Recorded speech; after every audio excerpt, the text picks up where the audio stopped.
Hello? Hello, is this Steve? Yeah, is that Diane? Yes. Pleased to meet you. Nice to meet you, too.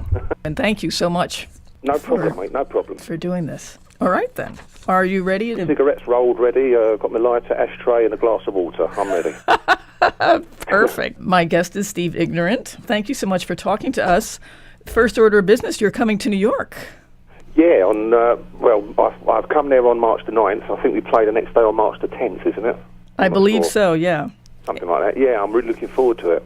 How's the weather? Oh, the weather's terrible. Yeah, oh, good. But I hear that you've had some really rotten weather over there, too. Oh, no, it's not been not as bad as what you've been getting, but then you Americans always get more than us, don't you? So yeah, I think so. So how did this U.S. trip come about? Well, there'd been so many requests. Really, it's ever since I did the Feeding of the 5,000 concerts back in November 2007. Now, was that only in the UK, or was that in New York? Yeah, that was very strange. That was meant to be, and it is, and will be a unique one-off experience. But after I'd done those two concerts, the response was just, amazing. And so I talked to a lot of people, and I said, look, I've got to do something again, because there's a lot of people out there who never got the chance to see CRASS live. And I think it just, they'll want to hear one last time. I think it'd be really nice for them to hear and see those songs done for a final time. So I got my manager, Alison, got her to get in touch with someone in America, and they set up the tour for us. So we're coming. Was there any conversation with other members of CRASS about doing this? No, I just decided that I would just go ahead and do it. As you may or may not know, there's been a little bit of a difference of opinion between the ex-members of CRASS about the new re-releases that we've done. I did hear about that. Well, that seemed to be taking precedence in everybody's conversations about CRASS, and I just thought, well, another good reason for doing this Last Supper tour is that so hopefully people remember CRASS, not for this typical rock and roll split and arguing, difference of opinions, but will hopefully remember CRASS for, those great songs that they wrote and the attitude. No, I didn't bother to ask anyone else, so I just thought, easier just to do it and then take the flack. And who is playing in the band, and can you be clear on the actual wording of the billing of the tour? Here in New York, I know that there's been people saying, oh, CRASS is playing. Oh, that's been such a nightmare.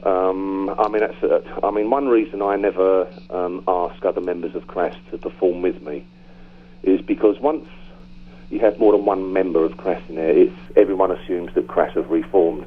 I've spent, ever since CRASS split back in 1984, I've explained to people till my face is blue that CRASS will never reform again. And when I heard that it was, some people were billing it as CRASS are performing, every interview I've done, and I'll say this to you and, hopefully your listeners, that CRASS aren't playing it, it's just me with a different band performing CRASS songs.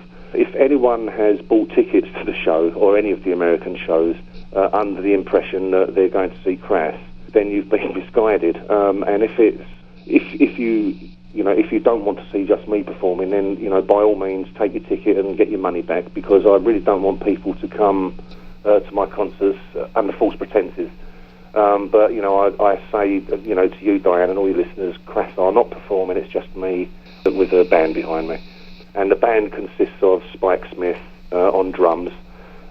He's performed with people like Morrissey, and he performed with Conflict for a while.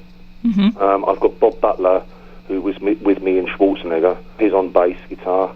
I have Gizbert from The Prodigy, and he's also played with the Fields of the Nephilim.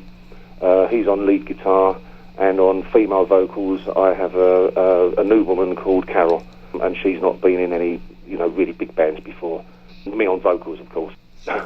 Perfect. And thank you for straightening that out. I'm sure that you're aware that there's a whole lot of sort of scuttle out there, and CRASS was never without controversy, but also your other musical projects did cover CRASS songs also. So I guess I wouldn't be surprised that eventually this would happen.